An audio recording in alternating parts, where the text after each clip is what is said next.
ভিন রাজ্যে বিশেষ করে বিজেপি শাসিত রাজ্যগুলোতে কাজে গিয়ে হেনস্থার শিকার হচ্ছেন রাজ্যের পরিযায়ী শ্রমিকরা। বাংলায় কথা বললেই বাংলাদেশি নাগরিক বলে দাগিয়ে দিয়ে ডিটেনশন ক্যাম্পে রাখা হচ্ছে। অনেককেই নাকি আবার পুশব্যাক করে বাংলাদেশেও পাঠিয়ে দেওয়া হচ্ছে। এই নিয়ে রীতিমতন সরব হয়েছেন রাজ্যের মুখ্যমন্ত্রী মমতা ব্যানার্জি।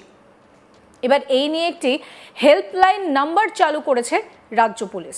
ভিন রাজ্যে গিয়ে সেখানকার পুলিশের হাতে হেনস্থার শিকার হলে এই হেল্পলাইন নাম্বারে ফোন করে জানাতে বলা হয়েছে। এই নিয়ে এক্স হ্যান্ডেলে পোস্টও করেছেন রাজ্য পুলিশের তরফ থেকে। একটি পোস্ট করা হয়েছে, যে পোস্টে লেখা রয়েছে যে বাংলা থেকে ভিন রাজ্যে কাজ করতে গিয়ে অনেকে নানান সমস্যার মুখে পড়েছেন এবং হেনস্থার শিকার হচ্ছেন বলে বিভিন্ন সূত্রে আমরা খবর পাচ্ছি। কিন্তু যারা ভুক্তভোগী তাদের বা তাদের পরিবারের লোকজন এই সমস্যার কথা কাকে জানাবেন, কিভাবে জানাবেন, সেই বিষয়ে ওদের কোনো স্পষ্ট ধারণা নেই। বাংলা থেকে ভিন রাজ্যে কাজ করতে যাওয়ার নাগরিকরা যদি কোনো ধরনের সমস্যায় পড়েন, তাদের বা তাদের পরিবারের কাছে আমাদের আবেদন, সঙ্গে সঙ্গে আপনার স্থানীয় থানায় জানান, জেলার কন্ট্রোল রুমেও জানাতে পারেন। এছাড়াও পরিবারগুলির সুবিধার্থে আমরা চালু করেছি হেল্পলাইন নাম্বার। নাম্বারটি হলো 9147727666। এই নাম্বারে শুধু হোয়াটসঅ্যাপ করা যাবে। মেসেজ করে প্রয়োজনীয় তথ্য এখানে দিতে পারেন, নিজের নাম ঠিকানা সহ। প্রতিটি তথ্য যাচাই করে সংশ্লিষ্ট রাজ্যের সঙ্গে যোগাযোগ করে আমরা প্রয়োজনীয় ব্যবস্থা নেব। রাজ্য পুলিশের এই উদ্যোগকে এবার কটাক্ষ করে পাল্টা রাজ্য পুলিশের হাতে কেউ আক্রান্ত হলে তাকে জানাতে নিজের ইমেল আইডি শেয়ার করলেন রাজ্যের বিরোধী দলনেতা শুভেন্দু অধিকারী।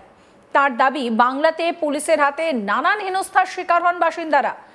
এবার তারা সরাসরি এই বিষয়ে শুভেন্দু অধিকারীকে জানাতে পারবেন। রাজ্য পুলিশের এই পোস্টটি সম্পূর্ণ রাজনৈতিক উদ্দেশ্য প্রণোদিত বলে উল্লেখ করে তিনি নিজের এক্স হ্যান্ডেলে লিখেছেন, ভারতবর্ষের বিভিন্ন প্রান্তে কর্মসূত্রে বসবাসকারী বাঙালিদের বিভ্রান্ত করতেই পোস্ট করা হয়েছে, যাতে তারা বিচলিত হয়ে পড়েন। পুরো ভূভারতে ভারতীয় বাঙালিরা ও হিন্দু শরণার্থীরা কোনো সমস্যার সম্মুখীন হচ্ছেন না, তবে পশ্চিমবঙ্গে বসবাসকারী হিন্দু বাঙালি প্রায়ই পুলিশের দ্বারা হেনস্থার শিকার হয়ে থাকেন। আমি তাদের উদ্দেশ্যে এবং ভিন রাজ্য থেকে আগত ভারতীয় হিন্দুরা, তারা যে ভাষায় কথা বলুন না কেন, পশ্চিমবঙ্গের যে কোনো জেলায় কর্মসূত্রে বসবাস করছেন, তাদের যদি পুলিশ হেনস্থা করে থাকে তাহলে আপনারা নির্দ্বিধায় ইমেলে তথ্য সহ জানাতে পারেন। আমি সম্পূর্ণ সাহায্য করব। আমার ইমেল আইডি অধিকারী শুভেন্দু wb1@gmail.com। এছাড়া পশ্চিমবঙ্গে কোনো সচেতন নাগরিক যদি পশ্চিমবঙ্গের যে কোনো জেলায় বসবাসকারী রোহিঙ্গা মুসলিম ও অনুপ্রবেশকারী বাংলাদেশি মুসলমানদের খোঁজ পান, তাহলে আমার এই ইমেল আইডিতে তথ্য সহকারে জানানোর অনুরোধ জানাচ্ছি। আমি উক্ত তথ্য সঠিক জায়গায় পৌঁছে দেব। এই নিয়ে আমার কলিগ চন্দন সেনাপতি একটি রিপোর্ট দিয়েছেন, সেই রিপোর্ট রইল আপনাদের জন্য। বছরের বিভিন্ন সময়ে পশ্চিমবঙ্গ থেকে প্রচুর পরিমাণে পরিযায়ী শ্রমিক ভারতবর্ষের বিভিন্ন প্রান্তে বা একাধিক রাজ্যে বিভিন্ন সময় তারা পরিযায়ী শ্রমিকের কাজ করতে যায় এবং এখনও পর্যন্ত একাধিক ক্ষেত্রে পরিযায়ী শ্রমিকদেরকে হেনস্থা হওয়ার যে তথ্য সেটাও কিন্তু প্রকাশ্যে এসেছে। ইতিমধ্যেই রাজ্য পুলিশের পক্ষ থেকে ওই সমস্ত পরিযায়ী শ্রমিকদের পাশে থাকার জন্য রাজ্য পুলিশের পক্ষ থেকে একটি হেল্পলাইন নম্বর প্রকাশ্যে আনা হয়েছে এবং সেই হেল্পলাইন নম্বরে বা রাজ্য পুলিশের পক্ষ থেকে যেটা জানানো হচ্ছে যে এই হেল্পলাইনের মাধ্যমে পশ্চিমবঙ্গের পরিযায়ী শ্রমিক যারা ভারতবর্ষের বিভিন্ন প্রান্তে গিয়ে হেনস্থার শিকার হতে হয় বা হতে হচ্ছে, তারা এই হেল্পলাইন নম্বরে সম্পূর্ণ বা সঠিক তথ্য সহ যোগাযোগ করলে রাজ্য পুলিশের পক্ষ থেকে তাদের সহায়তা করা হবে।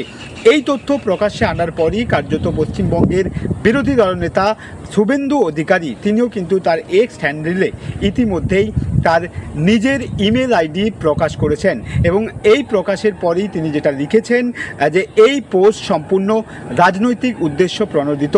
এবং এখানে তার নিজের মেল আইডি দিয়ে রাজ্যের বিরোধী দলনেতা শুভেন্দু অধিকারী তিনি যেটা মেনশন করেছেন যে বিভিন্ন সময় পশ্চিমবঙ্গে একাধিক পরিযায়ী শ্রমিক যারা ভারতবর্ষের বিভিন্ন প্রান্ত থেকে পশ্চিমবঙ্গে কর্মসূত্রে আসেন, রাজ্যের বিভিন্ন জেলায় রয়েছেন, তাদেরকে একাধিক ক্ষেত্রেই পুলিশি হেনস্থার শিকার হতে হচ্ছে বলে এমনটাও কিন্তু দাবি করছেন রাজ্যের বিরোধী দলনেতা শুভেন্দু অধিকারী।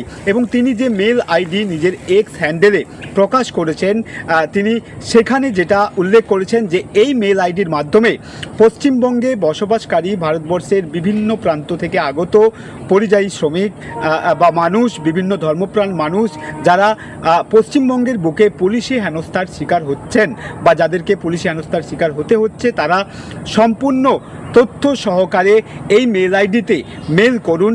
রাজ্যের বিরোধী দলনেতা শুভেন্দু অধিকারী তাদের পাশে থাকার আশ্বাস দিয়েছেন। পাশাপাশি রাজ্য পুলিশের পক্ষ থেকে যে পোস্ট রাজ্যের বিভিন্ন প্রান্ত থেকে মানুষ বা পরিযায়ী শ্রমিকদের জন্য বা তাদের পাশে থাকার জন্য যে পোস্ট করা হয়েছে, সেই পোস্টকেও রাজনৈতিকগতভাবে কটাক্ষ করেছেন রাজ্যের বিরোধী দলনেতা শুভেন্দু অধিকারী। তবে তিনি এখানেই থেমে থাকেননি, তিনি আরও যে তথ্য তার এক্স হ্যান্ডেলে প্রকাশ করেছেন, পশ্চিমবঙ্গের বিভিন্ন জেলায় বা বিভিন্ন প্রান্তে যদি কোনো বাংলাদেশি অনুপ্রবেশকারীর সন্ধান পশ্চিমবঙ্গবাসী বা সেখানকার সাধারণ মানুষ পেয়ে থাকেন, সেই তথ্যও কিন্তু এই ইমেল আইডির মাধ্যমে রাজ্যের বিরোধী দলনেতা শুভেন্দু অধিকারীকে জানানোর কথাও তিনি উল্লেখ করেছেন এবং সেই তথ্য সুনির্দিষ্ট জায়গায় পৌঁছে দেওয়ার কথাও কিন্তু জানিয়েছেন রাজ্যের বিরোধী দলনেতা শুভেন্দু অধিকারী। বছরের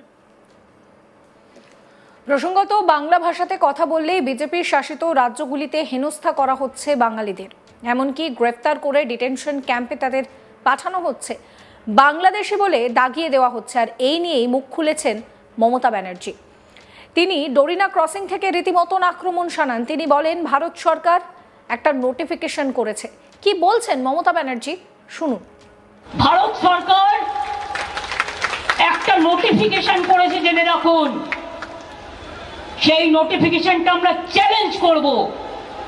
লুকিয়ে লুকিয়ে করেছে, করে নিজেদের রাজ্যগুলোতে যেখানে বিজেপি আছে সেখানে পাঠিয়েছে।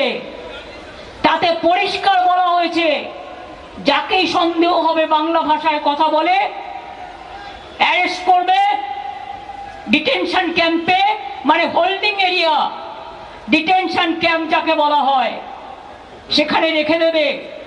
আমি এখন ঠিক করেছি, আমি বাংলায় বেশি করে কথা বলবো। ক্ষমতা থাকলে আমাকে ডিটেনশন ক্যাম্পে আগে রাখো, বাংলা ভাষায় কথা বলার লোকেদের আগে। হিন্দি ভাষীদের রাখলেও আমি করব। It is more than emergency and illegal detention. মুখ্যমন্ত্রী আরও বলেন যে যে ভাষা জানেন তাই লিখবেন, তোমার ট্রান্সলেটর আছে, দেখে নাও। মুখ্যমন্ত্রী বলেন ওড়িশায় যখনই কোনো সাইক্লোন হয় আমাদের ইঞ্জিনিয়াররা গিয়ে কাজ করেন। আপনাদের আলুর প্রয়োজন পড়লে এখানকার চাষিরা আলু পাঠান। আপনাদের ওখানে বাংলার কত ট্যুরিস্ট যান, আর বাংলা ভাষায় কথা বললে অত্যাচার করা হচ্ছে। আপনাদের মতামত জানাবেন। সমস্ত খবরের আপডেটের জন্য চ্যানেলটিকে সাবস্ক্রাইব করবেন, নোটিফিকেশন পেতে বেল আইকনে ক্লিক করবেন, ফলো করতে ভুলবেন না আজ তাক বাংলার হোয়াটসঅ্যাপ চ্যানেলও।